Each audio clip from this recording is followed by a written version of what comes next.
Che agosto stratosferico per Elena Pirrone. L'avevamo vista vincere in fuga a Gorla Minore la sua prima corsa e già ce la ritroviamo dopo appena un mese con un palmarès di 4 vittorie per questa brava atleta della Mandelsbeck, letteralmente esplosa nelle ultime settimane. Un autentico mezzogiorno di fuoco per le oltre 100 partenti in quel di Villafranca.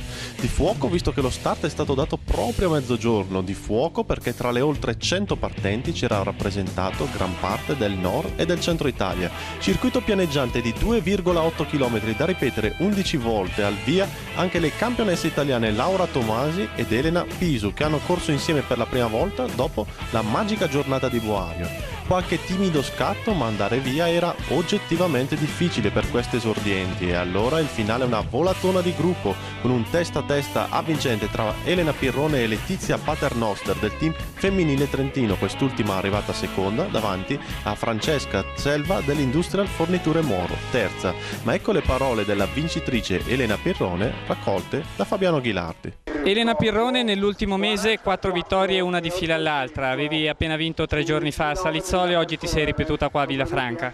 Sì, in effetti proprio una bella emozione, diciamo, anche perché essendo il primo anno che faccio le gare, che continuo le gare, dato che l'anno scorso sono dovuta star ferma, fare già 4 vittorie è davvero una gran soddisfazione.